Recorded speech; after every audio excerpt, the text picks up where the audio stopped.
This episode is sponsored by Tin Can Timepieces. Looking for a watch that's built for anything life throws at you? Let me introduce you to Tin Can Timepieces. This is more than just a watch, it's a commitment to quality and purpose. Tin Can Timepieces is proudly based out of Georgia and is owned and operated by an active duty U.S. Navy submariner. That's right, a company built on discipline and precision. Every watch they create is handcrafted and features reliable automatic movements, ensuring you get a premium, quality feel with every tick. Whether you need a rugged diver or a classic dress watch, Tin Can offers an assortment of styles for every mission.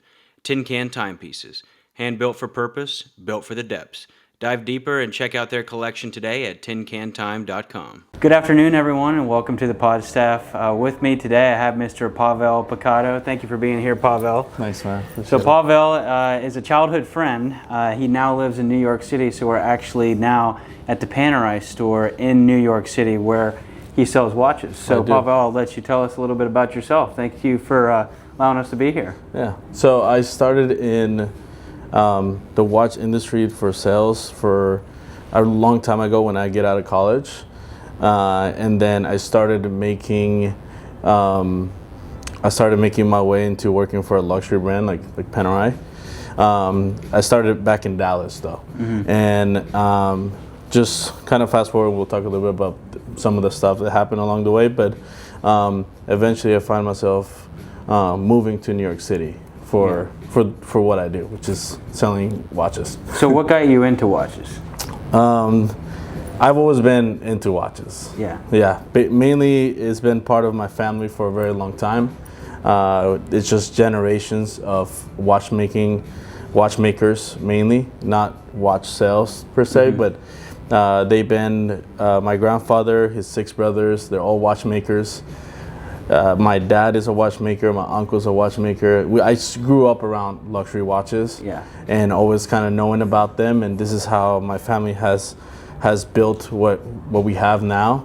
And it was just if whatever I did in college wasn't going to work for me, it was always going to be watches. Yeah, that was always my other choice. Yeah, and I was happy with that because I knew a lot about watches just growing up. Yeah. So before we get too deep into watches, I do just kind of want you to share a little bit about your story from childhood to how we met whenever you came over to Texas and things like that. Just kind of up towards going to the college experience where you decided I want to shift into watches. So, man, that's funny because we met when we were 12 years old. Probably. It was sixth grade, middle school. I had first just gotten to the country. My English was not the best. And we actually connected, at least I felt like me and you connected through sports. Right. So we were playing football together in middle school, and me and you have spent a lot of times. We know a lot of the same people growing up, and then for me, I always stayed in sports as you did. My main focus became soccer, and even though football was what we were doing before, but I think what eventually that brought me to college, and I got a scholarship to go play soccer for college. And as I was doing that, things weren't working out the way I wanted to. I was really sidetracked with different things, and I guess worldly things and stuff like that. So I find myself in a place where, this is not working out. This is not something that's gonna make me happy. It's not something that is making me happy. So I decided to go for watches. Mm-hmm. What I knew, I had some conversations with people that I know, like my father and stuff, and then the first thing he did was you have knowledge on this, and how about you try to go to school for watchmaking? And I tried that. I went and I tried to do the school, and it takes a specific, special type of person to make watches. Yeah, to sit there and learn the intricacies and the mechanics and everything like that. Yeah. I mean, some of the stuff that you see, you have the pleasure to walk down, the floor over there. This is awesome. It's a cool place, and we got some cool stuff, and some of those watches will have 130 plus 200 pieces just to make, and they're micro pieces. I mean, you need a level attention, and just it's a different game. It's like I almost call it's like micro engineering, because it's you have to have every part work together just to tell you the time. Now, how many parts would a watch have if it's just, you know, your standard either Japanese movement or your standard Swiss watch that's probably under, you know, a few $1,000s? Man, that's a good question. They could easily have between 80 to 120 pieces. Yeah, so probably like double the. Yeah. So when you look at a high complication, usually anything that has like a tourbillon or anything like that, that it needs more parts. And those are like the Jacob and Co. watches, right? Yeah, I mean you got like brands like Jacob and Co. Like most major brands will make tourbillons, but like I would say like I probably work in one of the best places that makes tourbillons, just because our tourbillon just. I mean when you saw them, right? So like the whole thing turning like that, like it sits on a multi-axis, and just for you to have that itself, it's complicated enough. Yeah. And that's what it is all about, you know, like how much more complicated you can make this, because I mean tourbillons were actually like created a very long time ago. It's just that now it's like the race of who can make it the most complicated but the most, like, you know, pleasing to look at. But is cost, like, are you trying to be, are most companies trying to be the most, or not the most, but like semi-affordable to where it's not like a $500,000 watch, or is that not, whenever you get into tourbillons, it's just about luxury? That's a little bit above my pay grade, but my opinion is that, you know, most luxury brands at this level, they just want to make the best they can for the client, whatever it costs. You know, because you want to give them the best. So even if that, because of what took for you to do, could cost you so much more than other ways to do it, but you're always trying to make yourself stand out. It's almost like anything, like any product out there. You're trying to stand yourself out. You don't want to run into where you're having the same as other people. You know? Yeah. So do you pretty much only wear Panerais? I do. I have other brands that I like to wear sometimes. But I mainly wear Panerai, not only because I work with Panerai, but also because they just became my favorite watches. The reason why I chose them as a brand to get into the business is because I always loved the way their design looked and everything like that. So I'm always. See, I was always kind of like on the fence until I come here and I'm seeing yours and I'm seeing all these other ones, and I'm like, huh? Because I kind of like the smaller faces. I know. But that one, what is that, 44? 44. And that one fits my wrist perfectly. So you got to try it on. Yeah. It's like anything. I mean, well, you know, I don't know nowadays. Like one of my things is like I really hate buying things online. I know you kind of have to sometimes because it's just easier. But I rather like have the experience with somebody and try things on and go to the store and try things on before I purchase them. I mean, anything. And so like with watches, I say try it on. Try it on before you rule it out. Because I feel like too with watches, it's a lot about, yes, it's the look. Like you can look online and be like, oh, that's a cool watch, I want to buy that. But I feel like a lot of it is the feel. Because like, you know, I have some watches on that, you know, you could look online and be like, yeah, they're really cool watches. But like when I put them on my wrist, I'm like, I love these watches. Yeah, that's what it's supposed to feel. That's kind of like what I look for when I'm helping a client, and it's not so much about like making money or like selling the most expensive. A lot of times it's about just finding them like the piece that make them feel like, okay, I love this thing. I love the way it looks. I love the way I feel wearing it. So then that's the one. And if that one is $30,000 less than the other one he was looking at, that's fine. Yeah. You know, because you want to make that feeling, and they feel like they can do that again and again, and then it pays out itself. Like that's how it works. So paint me like your ideal client. If someone's coming in for a luxury watch, like what are you trying to find out about that person in order to be? Because you know we forgot to mention at the beginning. You know you're a top salesman, or if not the top salesman, and one of them in this industry for North America, right? So no, I do very well. As of right now, unless the next person beats me, as of right now, I'm doing pretty well. I'm pretty up there. But then I think I deal with my ideal customer all the time, because I work for a brand that automatically brings that to you. Can some, like, it's like it's sales. Like, can some people be a little bit more difficult, a little bit harder to work with sometimes? Maybe, but I am that person sometimes when I'm shopping too. Right.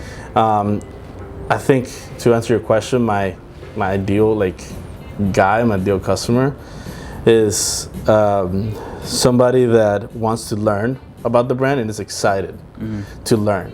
I like that because I feel like I'm making a difference in somebody else's knowledge.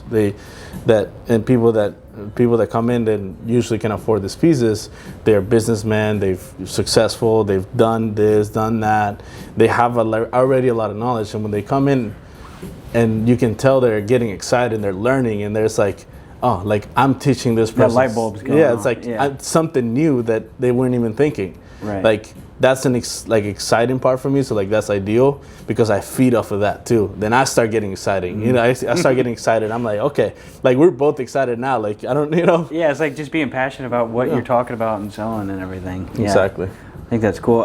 So how much of like if someone's coming in and buying a luxury watch, how much of that, like how many times out of 10 is someone coming in for a milestone versus like, hey, I just want to make a purchase today? Well, that's a good question. I mean, out of 10, it's hard to tell because a lot of people come in with having a milestone in their mind. But you know what happens a lot of times? You see a lot of people that they say they have a milestone. It's kind of like they're excusing themselves to buy something expensive, right? So most time people are celebrating a milestone. A lot of times after that, people are just here to get a watch they like. They're just here for a watch, or they've been long-time collectors. So it's just there's something new that they have that a brand has come out, and then they want to get it, and it repeats itself because the sales advisor who's helping him, it's giving him excellent service. They keep that relationship, and it's kind of you built on those. Usually come already knowing you. But people that are coming in new, most likely they're gonna like new walk in or something like that. They usually are gonna be milestones. Yeah, and that happens a lot. Like, I've done different like people selling their company, which is a huge deal because they've built out a whole company and then they sell it for a lot of money, and then they're like, okay, I want to celebrate with a watch. It's like, let's do it. Yeah, it's like before it hits the account and you have to now budget for other things. It's like, why don't we take a chunk out? Yeah, that's what I would do. Oh, you would? Yeah, absolutely. If I was getting millions of dollars for a company, I'd probably spend at least $1 million on a variety of luxury watches. Yeah, or maybe one really nice one. Yeah. So when the podcast does very well, come and get a watch. Absolutely. Yeah, I mean, I see one right over there that I think is going to be the one. Yeah, we'll put it on your wrist. Yeah, we're going to have to. There might be a picture of this after. No. Oh my gosh. Cool, man. Well, I want to talk about just like the industry as a whole, because I know one of the main sparks that brought you to me to have interest in this podcast is like just making a little bit of a difference in an industry that sometimes gets a bad rap. Yeah. So I mean, it's kind of like car salesmen. Like sometimes they get a bad rep, and then when you work in a luxury and when you're selling something that most likely people think you don't need it, it is a luxury. There's a lot of just kind of bad representation there sometimes. I think with what I do, I've built stories. I've built just gifts that get passed down through generations that could change people's lives. There's always a connection, a deeper connection than just a luxury item, and those are just salesmen trying to sell. I've built great relationships in what I do.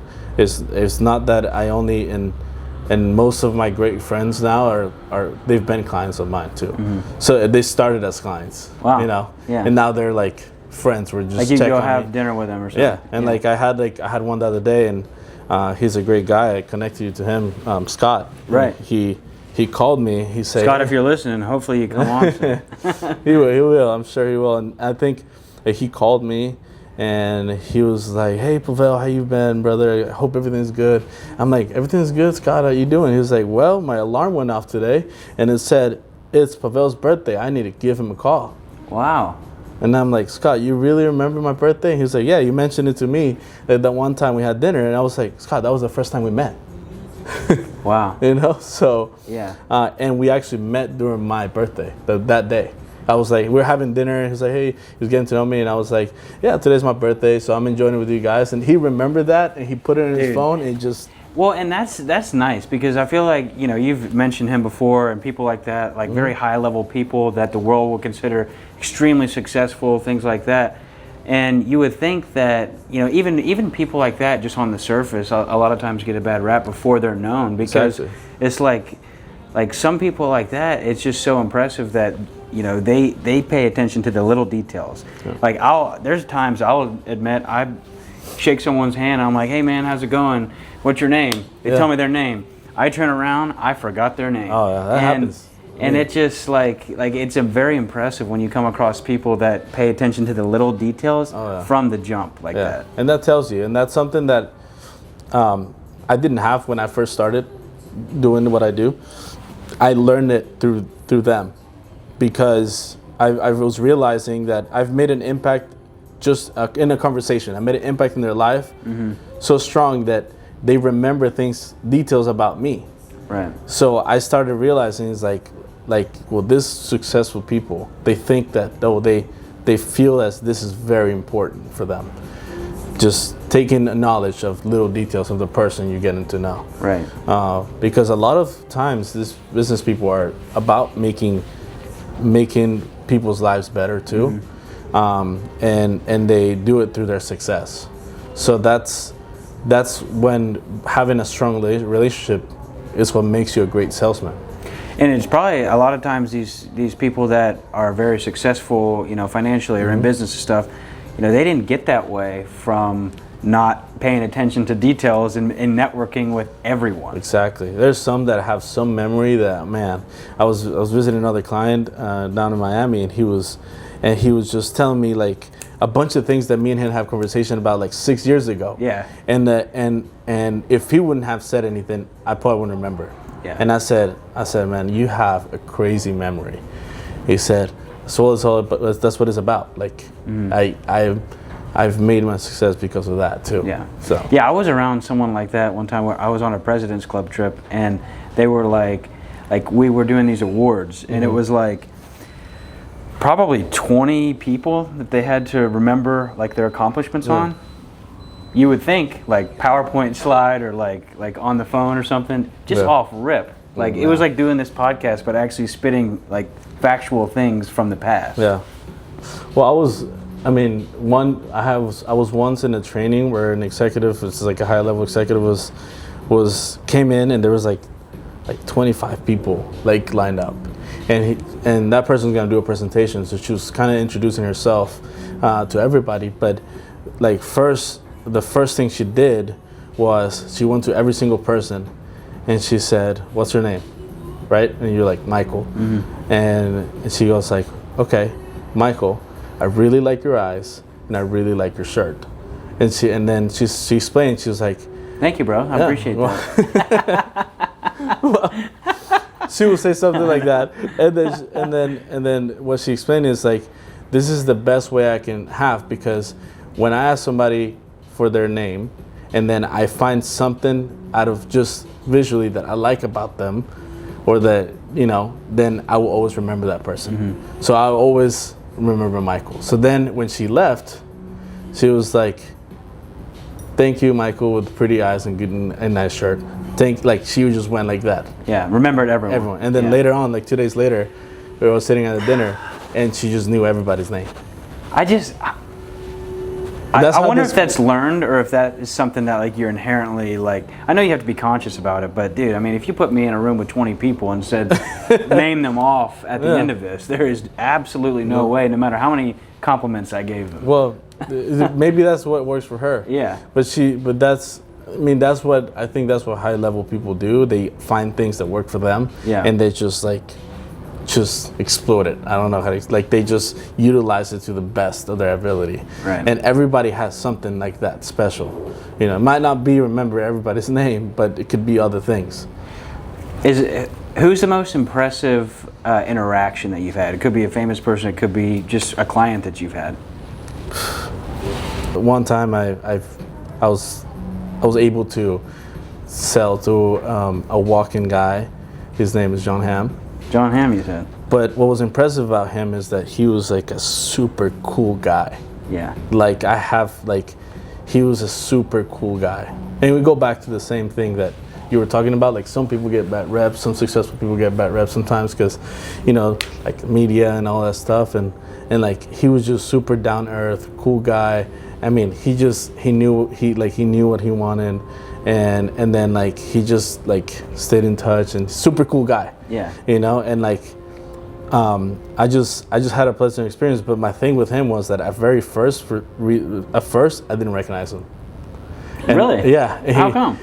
I don't know. I was like, you just don't watch, like, you didn't watch a lot no, of his stuff? I do, and Yeah. I like some of his stuff, but I didn't recognize him, and I was like, man, that guy like seems so familiar. Yeah. And then like my team in the back is like, oh man. Yeah. I'm like, oh, okay. Dude, that's awesome. And then like I just continue, like if it was like a regular person, maybe he appreciated that, or I don't know. I mean, he's obviously recognizable to most people, but I just enjoy the interaction because I just felt like it was somebody that was being genuine with me, that, you know, they are typically in a spot where maybe they can't be always, you know. Well, because everyone's like, hey, can I get a picture?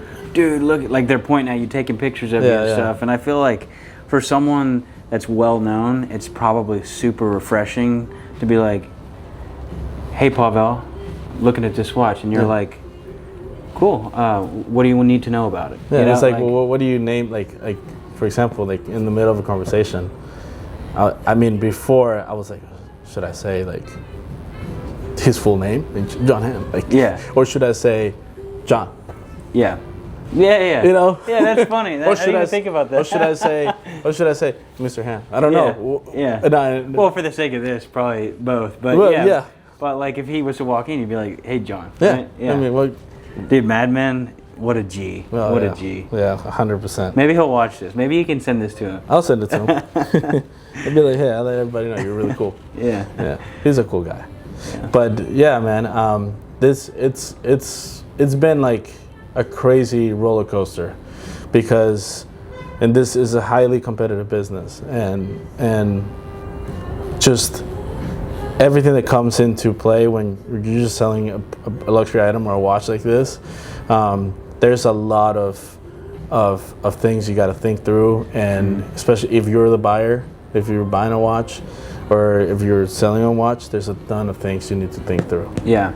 And where it comes the best is building good relationships. That's what it's about. Yeah, and I feel like that can go across brands and sometimes even across industries and stuff like that too. So, and I was interested about like just kind of the luxury jewelry industry.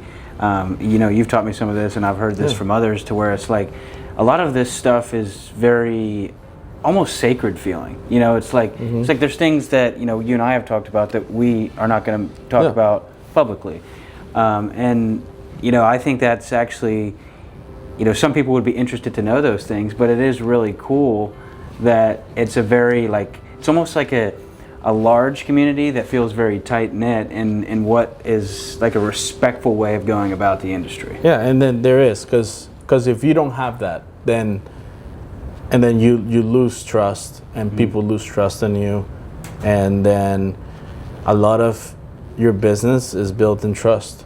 So you have to be, and you have to be genuine and honest. Usually what I've seen is when that's not happening, then everybody quickly finds out. Yeah. You know, because it is a tight knit, you know. Well, I mean, because if you think about the percentage of people that are buying luxury items, you know, $10,000 to $500,000 worth of a piece of jewelry, the percentage in the world is like probably much less than 1%. So I'm sure, but word travels pretty fast if you mess up. Yeah, that's what happens. So that's like one thing that you always have to be considerate and just try not to be ignorant of what you're saying. Right. Not that you can't like share and do things, and I get asked all the time because one thing I had a big problem with when I was like starting in the industry, it's like when people ask me, or like when I was meeting some of my wife's friends or something like that, or like just people like, hey, what do you do? It's like I sell watches, but like Without saying the brand. no, without. I mean, I would say I work for Panerai, but a lot of times, like Panerai is such a neat brand that they might not recognize it. You know, it's kind of one of those like if you know, you know. Yeah, that's what I was kind of thinking too. Like, cause I've known Panerai because I like watches, but when I told some of my friends that I was coming to meet with you and stuff, that are actually like they're not watch guys, but like people who have watches. Like maybe they had a Rolex passed down from a grandfather or something like that, because everyone knows like some of those household names. Of course.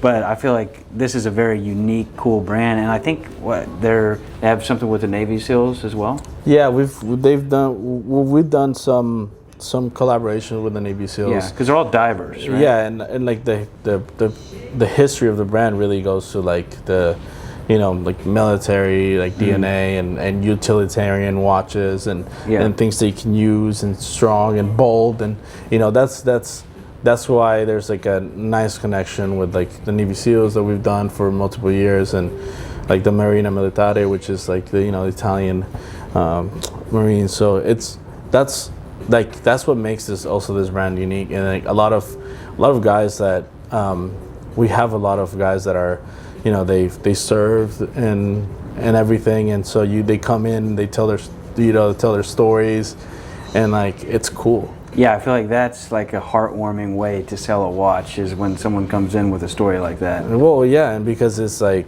they deserved it. They've done a great service for everybody, and I think it feels good also those moments, because there's people that have worked hard to get to where they are. Yeah. And they've gone through some things, and they've put their lives at risk for everybody else to have a nice life. Yeah. Which it can be really like, I think that's why I think everybody has something special that they can offer. And in business and whatever your everyday life, that's what it's about. And a lot of times, what I really look for too is like people that have like strong faith, because that shows me that there's also faith people out there like making differences and making there's a lot of times I wouldn't say silent majority, but it can be people who don't like express it out on the streets and stuff like that, but you get to talking with someone and you've come to find that like they have a purpose, a faith-based purpose behind what they're doing, and values. And they structure a lot of times they structure their businesses and their success around that. And you see it, and then you see that's why they're successful. Right? Like you just know. This episode is sponsored by Die Fit. Die Fit is a faith-based clothing brand rooted in Christ and built on consistency, structure, and personal growth. Die Fit's mission is to help people show up stronger in their faith, their health, and their daily lives.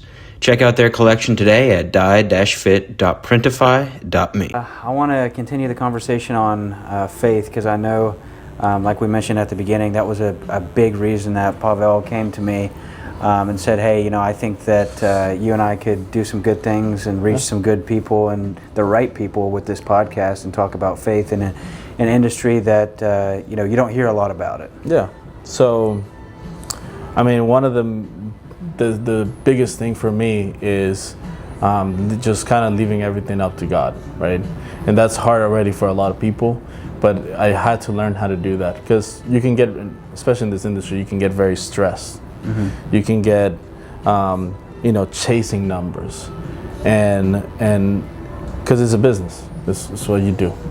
But at the same time is that if you don't have something to lean on, something strong like faith, then it destroys you.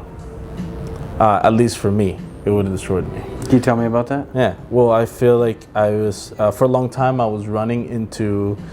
I felt like I was running into a cycle of getting really stressed out and making mistakes because making mistakes in my life, making mistakes like professionally, making mistakes like silly things that I normally like wouldn't. But when I found myself with stronger faith and I lean on that, then it's like kind of like a second breath. Like you're going through stuff and then you get a second breath, and it's like I'm gonna be okay. Yeah. So why, Even little things like today, I mentioned to you, I took a red eye to New York City this morning, and I got 4 hours of very crappy sleep. Oh man. And I was even just I would just pray to God on the way here because I was tired, obviously. Yeah. And I prayed to God on the way here. Could you just give me a second wind? And that's actually just a very small example of what you're talking about on just like a larger scale for faith and life. Yeah, I mean that's what keeps me going every morning. I love what I do. I like what I do, but just because you love and you like and you have passion for something, it doesn't always come easy. And I think me and you have also what helped me too is me and you have, and I really believe this, is that me and you have a strong foundation. Like just remember when we were, back in middle school and high school playing football, like there's a lot of people that were bringing faith around us, and we were praying before games sometimes, and like there was always a lot of that, which maybe some people don't have. I think we were blessed. Like I think back to, and I've actually talked to him, Nance. Oh, Nance, yeah. He brought faith into a lot of the conversations, and I hope to have him on one of these days to talk about his business. But yeah, I mean, I feel like that's just a huge blessing, and it's not even about like converting or a lot of people think like, I'm not ready to take it. It's not about like just changing your life. I feel like immediately. You're talking about being 11, 12 years old, having seeds planted. Yeah. And those seeds have now grown into you bringing faith into your everyday life. Yeah, and it all comes back. I had a grade when I think it was freshman year of high school, and we were playing football, and I think around that time, I don't know if it was whenever you got hurt but there was a lot of times where we had, I remember one time the quarterback, we were playing against Grapevine, and Tyler got like hit really hard. Kyler, Remember that? Yeah, paraflighted. Yeah. And it was like, we were like, dude, I forgot about that. Do you remember? Yeah, man, dude, we were feeling that. We were all crying. The whole stadium was on their knees praying. Like that was, I just got goosebumps thinking about that. Me too, because I remember that moment, and I remember I didn't even know what coach it was because I was with the helmet, and I was like, at the time, I was just wanted to like run through people and like because of football and stuff, and like one of the coaches touches me, and he's gonna be like, God is gonna make everything. He's gonna be fine. All you got to do is win this game. That's what he told me. He's like, God is gonna make it, like, he's gonna make it fine, dude. And I was crazy. I was like super like ready to go, and but like I remember little things like that just growing up, and how every time I put myself in a bad situation, the only one's been able to get me out, it's God. Well, and that's why a lot of people will say, dude, like the biggest curse is not having hardship, because like there are people that they don't really have a lot of hardship, and like that may sound great, and I have mixed feelings on it, but I have heard it said very recently that that's the sneakiest way that the enemy gets to you, is not having anything get so bad to where you can't handle it yourself. Exactly. Yeah, I think that way all the time, and I have conversations with my wife, and when I'm coming home from work after having a day where we're like, man, I didn't sell anything. The month is coming to an end. I'm getting stressed. I'm like, it's like she has sat down with me and say, well, just remember, like, just gotta have faith. Everything's gonna be okay. Yeah. And that's my second win. You know, Right. if it comes from her, if it comes from my own mind, because of the seeds that has been planted on me, when I was younger, it has made a whole world of a difference to what I do professionally, what I do every day, and that's where I find like this, especially like this industry, it's like a silence thing, because a lot of people think this way, and they go and especially with the very successful ones, they live like this, and it's kind of like the mindset that people talk about, like speak things into existence, Manifesting, yeah. right? And you manifest it, but when you manifest with faith, then it really happens. Yeah, because it's not coming from you. Yeah. It's almost a plea from you, a humble plea Yeah. for God to take care of it, you know? Yeah, and like staying humble and things like that, and I've done very well, and I get over my head, and I'm doing this, and then things start getting more difficult, and it's kind of like, okay, remember, you know, this is not all you. Yeah. You know, I'm like, that's true. No, I know, dude. And it's like, it's almost like finding blessings in like the transitions and like the hardships and stuff like that, because I just feel like in the best way possible, God always has a really loud way of knocking you down just enough to where you're like, all right, I need to reset just a little bit. Yeah, or maybe a lot. it's like you, for example. I mean, I don't know if you're okay with me talking about this, but you're making a change. You're doing something different. You're doing something you wanted to do, and it must not be difficult, because you said, listen, I'm not doing this anymore, and I'm gonna do this. Yeah. Right.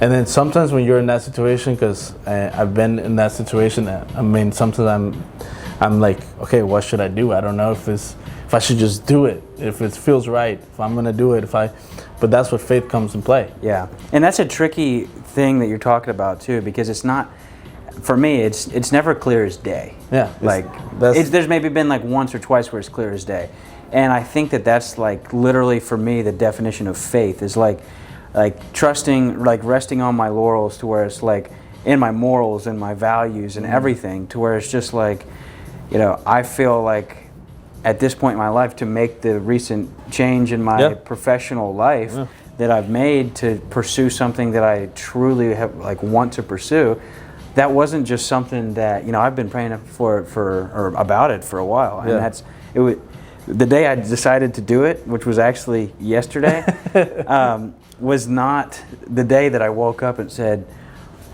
thank you, God, you gave me this perfect answer. It was the day that I said, you know what, I have a really strong faith-based feeling about this, so I'm going to pursue it and then rest on the faith. Yeah. Well, it's like when you and correct me if I'm wrong, just remember conversations that we had previous to this, but when you started the podcast, like, you had a vision, right? It has not been easy, right? I mean, you've had to learn throughout, like, your podcast, like, you know, how to do things, and you've had to be in, like, you've had to come to the point that you've made the decision to change your life professionally, to pursue something that you believe in. You have to have faith, right? Because if you don't, I hate to say it, most likely won't work. Exactly. Well, and that's the thing about, and two, it's like the motive behind doing it, because I've said this a number of times, and, you know, I think, you know, some people probably don't believe me, but I didn't, like, I'm starting the other venture, and that's going to be the one that pays me, right? Yeah. This one doesn't, and it was never designed to. Like, if it did down the road, great, but, like, you know, it's very humbling to, at first, you know, see the mistakes you make on camera, and to see, you know, how you could have navigated something differently, and to see all those things that you were asking about earlier, to where it's like, I just think that as soon as you can just say, I'm putting myself out there and taking the step, it doesn't matter if you are the worst at it. Like, I know I'm not up there with the best of them in a lot of things that I do in life. But I'm putting myself out there in a lot of those things because I want to pursue, you know, I want to pursue. And that's like a good humble faith is what gets me going and gets people going, and I see it with clients too. it's not always shout out loud, which I wish it did. It was, right? Like, I've closed a big sale, and like the first thing I wanted to say to my boss was like, we're celebrating, we're happy, it's good business, it's good for everybody. First thing I wanted to say to her was like, it's all because of him. And I did, and I told her it's all because of him. And she said, yes, it is. Wow. Was that surprising to hear back? No, because I know she has. Okay. Strong, she's good people. Okay. And I know she's. Is that's surprising to hear back in this industry, though? Typically, I would say. Yeah. Yes. Everything is just, in most businesses, everything is just about business and making things happen. But I was happy to hear it, and I felt like I felt one, not alone, and in this industry. Yeah. And I felt like that's, like I said, that's what it's about. You know, and me and my colleagues have conversations all the time, and it's always like nutrition, because you learn things from everybody, and clients learn things from me, even if they've built 3 successful businesses, and they're really up there in class and everything, and they've gone to the best schools and everything, and often they are willing to listen, learn. And especially in their if they're in faith and they believe and stuff, and they're even willing to talk about it if the door opens. So when I see I can, I open the door. Yeah, and that's awesome, because a lot of people, like even people with faith, like I feel like there's having faith, and then there's being willing to open the door on faith, Exactly. Because that's where the scary part comes at times, because you're wondering, you have to then decide how important is my belief and my faith, and how important is what's in front of me of potentially, upsetting someone, or potentially, rubbing someone the wrong way. Exactly, and you don't want to do that, because you're also have a responsibility with a business. A lot of tape around sometimes, a little like tiptoeing sometimes. But when I get through that, like when I open the door and it just comes right through, and it's pure, like it's just pure nutritious for your soul. Yeah. And then that also sometimes comes as your second wind, because sometimes you were so involved in what you're doing that you forget, and somebody comes in and says you happen to open the conversation, that door in that moment, and that's your second wind. They say something that you're like, I've been looking at this whole day. Yeah. I've been looking at it wrong. Yeah. I'd be curious to know if there has been times where you have kind of kicked yourself after a conversation, because you were like, man, I could have opened that door, but I didn't want to risk it. All the time. Happens all the time.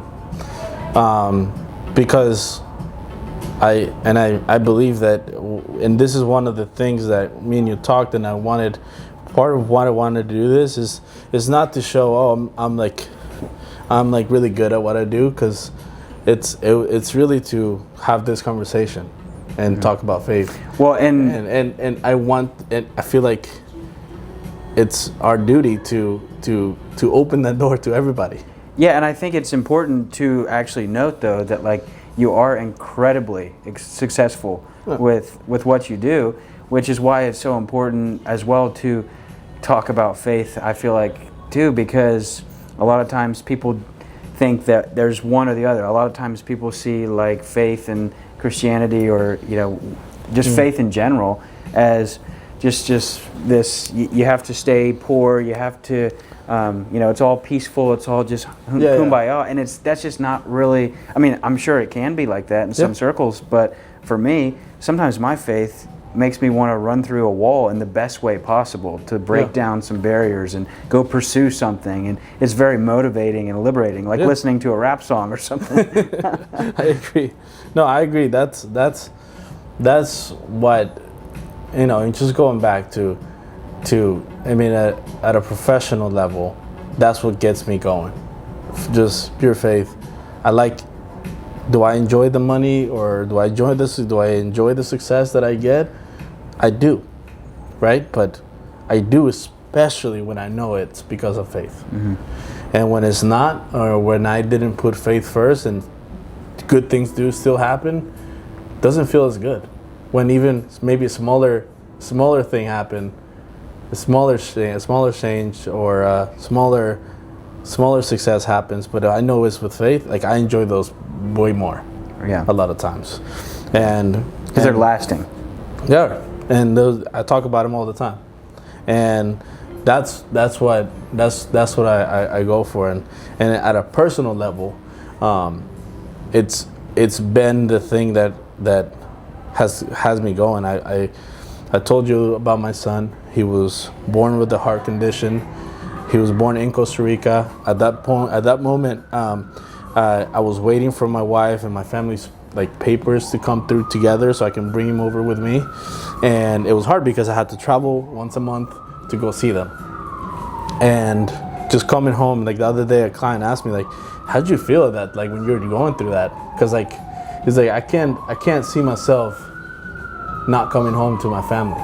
Like, I understand that. Like, when you told me that, I was like, man. Yeah, and it's like it's okay, a work trip for like a week and then you come back, but you come back home and your kids are there.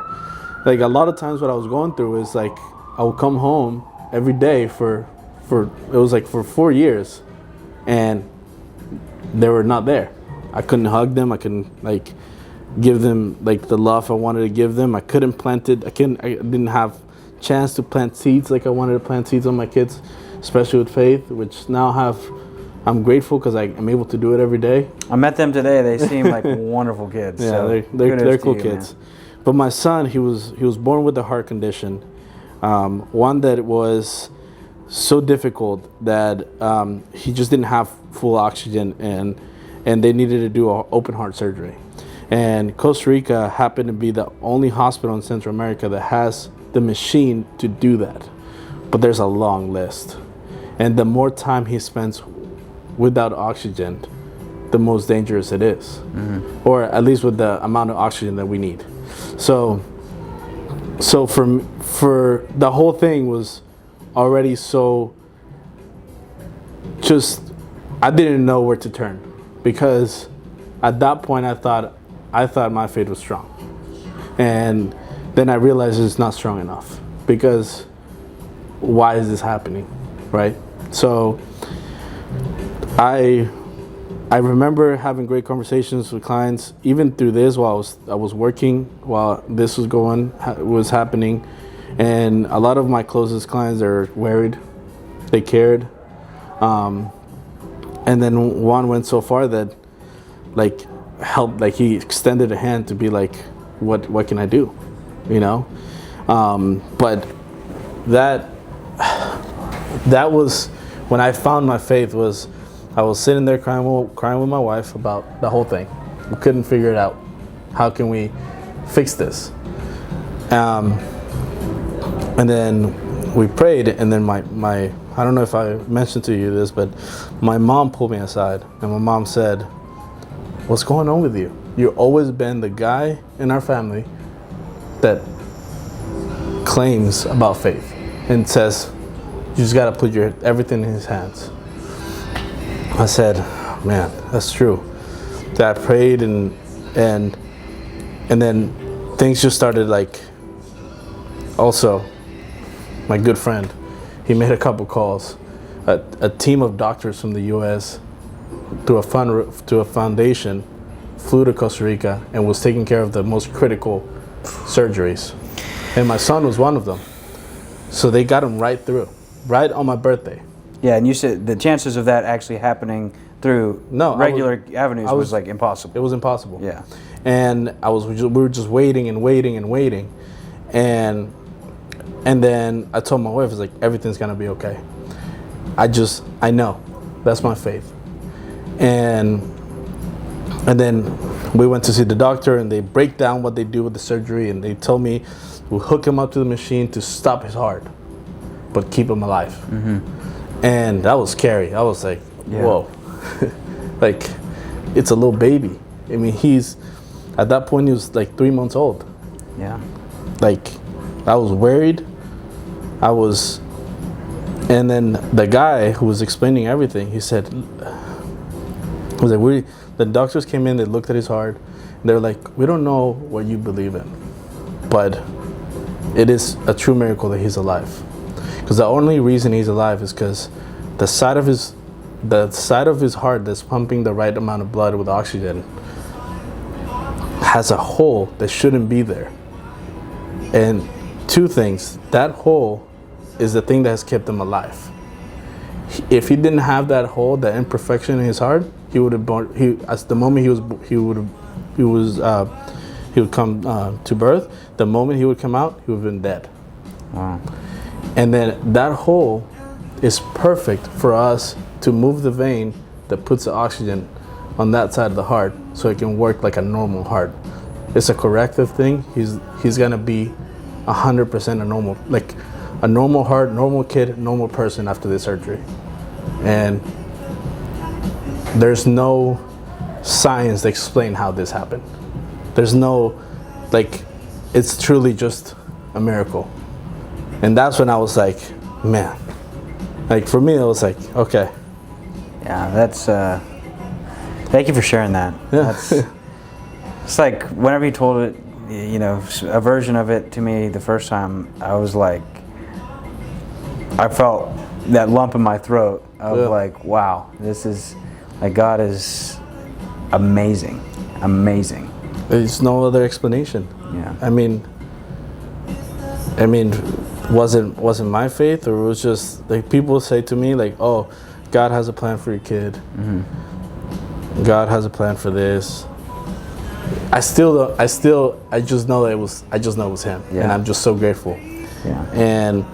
And I made a promise too when I was praying that day, like even before I even talked to the guy, I was like, I will, as the head of the house, like in my house, like I will make sure that my kids, my wife, my family grew up knowing that it's all because of you. Yeah. And that's my promise. I just gotta keep doing it. It's hard sometimes. There's a lot of distractions out there. Yeah. It's not as easy as I thought, but when I made that promise, I know I did it with so much faith. I have to follow through. Yeah. And part of this is to share that you gotta open the door for as many people as you can. Yeah. Yeah. I was gonna ask you at the end what you would say to that person struggling, but I think that is the perfect thing to say. I really do. You've got to open the door. You gotta open the door, man. If you don't learn, you don't get to know, you don't build relationships, and you're blocking yourself from encountering more and more and more and more. Yeah. And we should always want more and more and more, because he has more and more and more to give. You know, that's my personal touch. That's what goes to my mind. Yeah. When I think back on my life and my stuff and things I've done. Yeah. Well, thank you, Pavel. I think that's a wonderful way to end it. The goal of this is always, just as a reminder to anyone listening till the end, is that this would, maybe not reach the masses, maybe it does, but that it would reach the right people that God wanted to hear this. So thank you, Pavel. Thank you so much for coming on the show and inviting me up to New York City and showing me around. But now I got to show you a little bit of New York. Yeah, we're about to go out on the town. Yes. Yeah. Cool, man. Well, thank you so much. Anytime. This episode is sponsored by Tin Can Timepieces. Looking for a watch that's built for anything life throws at you? Let me introduce you to Tin Can Timepieces. This is more than just a watch. It's a commitment to quality and purpose. Tin Can Timepieces is proudly based out of Georgia and is owned and operated by an active-duty U.S. Navy submariner. That's right, a company built on discipline and precision. Every watch they create is handcrafted and features reliable automatic movements, ensuring you get a premium, quality feel with every tick. Whether you need a rugged diver or a classic dress watch, Tin Can offers an assortment of styles for every mission. Tin Can Timepieces. Hand-built for purpose, built for the depths. Dive deeper and check out their collection today at tincantime.com.